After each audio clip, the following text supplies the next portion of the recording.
የዛሬ የሚያዝያ 28 ዕለታዊ የምሽት ዜናዎቻችን በሞት ካጣናት 50 ቀን ያለፏት የሞዴል ቀነኒ አዱኛ የቀጠሮ ቀን ዛሬ የነበረ ሲሆን ፍርድ ቤቱ በዛሬው ቀጠሮ ለፖሊስ ሌላ ተጨማሪ 10 ቀናት ለምርመራ ሰጥቷል።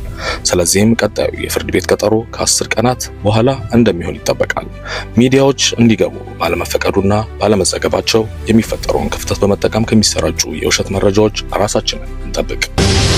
የክሪስቲያኖ ሮናልዶ ልጅ ለፖርቹጋል ብሔራዊ ቡድን እንዲጫወት ጥሪ ቀርቦለታል። የክሪስቲያኖ ሮናልዶ ልጅ ክሪስቲያኖ ጁኒየር በፖርቹጋል ከ15 ዓመት በታች አዳጊዎች ብሔራዊ ቡድን እንዲጫወት ለመጀመሪያ ጊዜ ተጠርቷል። የሮናልዶ የበኩር ልጅ የ14 ዓመቱ ክሪስቲያኖ ጁኒየር በአሁኑ ሰዓት በሳውዲ አረቢያ ለሚገኘው አልናስር አካዳሚ በመጫወት ላይ ይገኛል። የፖርቹጋል ከ15 ዓመት በታች ብሔራዊ ቡድን በዚህ ወር በክሮሺያ የሚካሄደውን የፕላትኮ ማሪኮቪች ዓለም አቀፍ ውድድር የሚሳተፍ ሲሆን በውድድሩ ጃፓን፣ እንግሊዝና ግሪክ ጋር የሚጫወቱ ይሆናል። ከሰሞኑ መነጋገሪያ ሆኖ የሰነበተው የእውቁ ድምፃዊ አስገኘው አሽኮ ጉዳይ አሁንም መነጋገሪያነቱ እንደቀጠለ ነው። ዛሬም አስገኘው አሽኮ ሴቶችን በተመለከተ በሰጠው አስተያየት ላይ ከኢትዮጵያ የሕግ ባለሙያ ሴቶች ማህበር መግለጫ ተሰጥቷል። መግለጫውም እንደዚህ የሚል ነው። እንደሚታወቀው በሀገራችን የሴቶችና የሴት ህፃናት ጥቃት ከጊዜ ወደ ጊዜ እየጨመረ አይነቱን እየቀያየረና በአፈጻጸሙ እየረቀቀ የመጣ እጅግ አሳሳቢ ጉዳይ ነው። ይህንንም ለመከላከል የተለያዩ የሚመለከታቸው አካላት እንዲሁም መላው የህብረተሰብ ክፍል የራሱን አስተዋጽኦ ማድረግ እንዳለበት እሙን ነው። አብዛኛውን የማህበረሰብ ክፍል ጥቃት ምን ማለት እንደሆነ በቂ ግንዛቤ የሌለው ከመሆኑ በተጨማሪ በአንዳንድ ግለሰቦች የሚዘነዘሩ ሴቶችን ጥቃት የተመለከቱ አስተያየቶች ለጥቃት መባባስ ጉልህ ሚና አላቸው።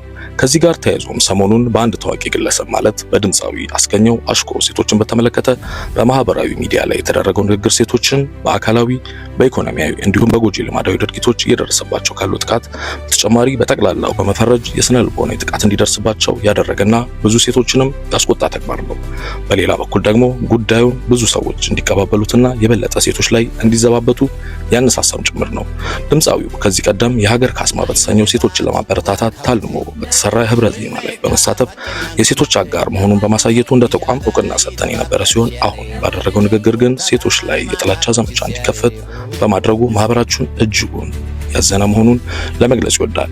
ድምፃዊ በንግግሩ በፍቅር ያበደች ሴት ካሳየኸኝ የማይሞት ሴት አሳይሃለሁ በማለት ሴቶችን ሁሉ በአንድ በመፈረጅ በአጠቃላይ ሴቶችን ስብዕና የሚነካና ሴቶች በህገ መንግስቱ የተሰጣቸውን ክብራቸው ተጠብቆ የመኖር መብት የጣሳ አስተያየትን ሰጥቷል። ይህን ንግግሩም በሀገራችን የጥላቻ ንግግርና የሐሰተኛ መረጃ ስርጭትን ለመከላከል ለመቆጣጠር የወጣውን አዋጅ ቁጥር 1185/2012 አንቀጽ 2፣ 4ና 7ን የጣሰና የወንጀል ተጠያቂነትን የሚያመጣ ተግባር ነው።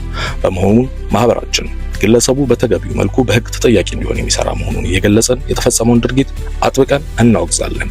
ዛሬ ላይ ያለ ተጠያቂነት የምትታለፍ አንዲት ጥላቻ ነገ ላይ በሴቶች ላይ የሚፈጸም ከባድ ዘመቻ በር ከፋች በመሆኗ ይህ ንግግር የምታሰራጩ የማህበራዊ ሚዲያዎችም ይህን ከማድረግ እንድትቆጠቡ እናሳስባለን። በሴቶች ላይ የሚፈጸም ጥቃትን መከላከል የሁሉም የህብረተሰብ ክፍል ኃላፊነት ነው። በሴቶች ላይ የሚፈጸም የጥላቻ ንግግርን አጥብቀን እንቃወማለን ሲሉ ገልጿል።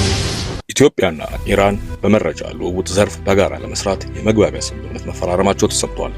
የኢትዮጵያ ፌዴራል ፖሊስ ከኢራን ፖሊስ ጋር በጋራና በትብብር ለመስራት በሚያስችሉ ጉዳዮች ላይ ዛሬ ሚያዝያ 28 2017 ዓ.ም የመግባቢያ ሰነድ ተፈራርመዋል። እንደ የኢትዮጵያ ፌዴራል ፖሊስ መረጃ ሁለቱ የፖሊስ ተቋማት የመረጃ ልውውጥ ለማድረግ ድንበር ተሻጋሪ ወንጀሎችን በጋራና በትብብር ለመከላከል በልምድ ልውውጥና በአቅም ግንባታ ስራዎች ላይ በጋራ ለመስራት ስምምነት ላይ ደርሰዋል። በጅማ ዞን በደረሰ የመሬት መንሸራተት አደጋ የሁለት ሰዎች ህይወት አልፏል። በኦሮሚያ ክልል ጅማ ዞን ሸሌ ሰምቦ ወረዳ ሚርጋኖ በሶ ቀበሌ ባሳለፍነው ሳምንት መገባደጃ በጣለው ከባድ ዝናብ በደረሰ የመሬት መንሸራተት አደጋ የሁለት ሰዎች ህይወት አልፏል። አደጋው እሁድ ሚያዝያ 26 ቀን 2017 ዓ.ም በሚርጋኖ ባሶ ቀበሌ ልዩ ስሙ ገሬ ኦጎዶማ በተባለ ቦታ ላይ ሌሊት 6 ሰዓት በጣለው ዝናብ መከሰቱን ሸሌ ሴምቦ ወረዳ ኮሚኒኬሽን ጽሕፈት ቤት አስታውቋል። ከባድ ዝናቡ ኃይለኛና ነፋስ በመቀላቀል ዝናብ በደረሰው የመሬት መንሸራተት የሁለት ሰዎች ህይወት ማለፉንና በተለያዩ ንብረቶች ላይ ጉዳት መድረሱን የሸምቤ ሶምቦ ቡሶ በጎንፋ ጽሕፈት ቤት አክሎ ገልጿል። ወይዘሮ ሳህረላ አብዱላሂ ዳግም የጤና ሚኒስትር ዴኤታ ሆነው ተሹመዋል። ወይዘሮ ሳህረላ ከሚያዝያ 5 ቀን 2017 ዓ.ም ጀምሮ የጤና ሚኒስትር ዴኤታ ሆነው መሾማቸውን የጤና ሚኒስትር አሳውቋል። ከዚህ ቀደም በተለይም በኮቪድ-19 ወረርሽኝ ወቅት በጤና ሚኒስትር ዴኤታነት እንዳገለገሉ የሚዘነጋ አይደለም። አሁን ወደ ጤና ሚኒስትር ከተመለሱበት ጊዜ ድረስ የነዳጅና ኤነርጂ ባለስልጣን ዋና ዳይሬክተር ሆነው ሲያገለግሉ ነበር። ካፒቴን ትራውሬ ፑቲን በላከላቸው ኤርፎርስ ዋን አውሮፕላን ወደ ራሻ አቅንተዋል። ጄኔራል ላንግሌ ደግሞ ወደ አይቮሪ ኮስት ሄደዋል። የቡርኪና ፋሶ መሪ ካፒቴን ትራውሬ ወቅታዊ አቋም ያልወደደችው አሜሪካ የአሜሪካን የአፍሪካ ኮማንድ ጄኔራል የሆኑትን ማይከል ላንግሌን ወደ ቡርኪና ፋሶ ጎረቤት ሀገር ወደ አይቮሪ ኮስት ልካለች። ካፒታን ትራውሬ የቡርኪና ፋሶን የወርቅ ክምችት ለግል ጥቅሙ እየዋለ ነው ብለው ከቀናት በፊት የተናገሩት ማይከል ላንግሌ ወደ አይቮሪ ኮስት መሄዳቸው ብዙዎችን አነጋግሮ ነበር።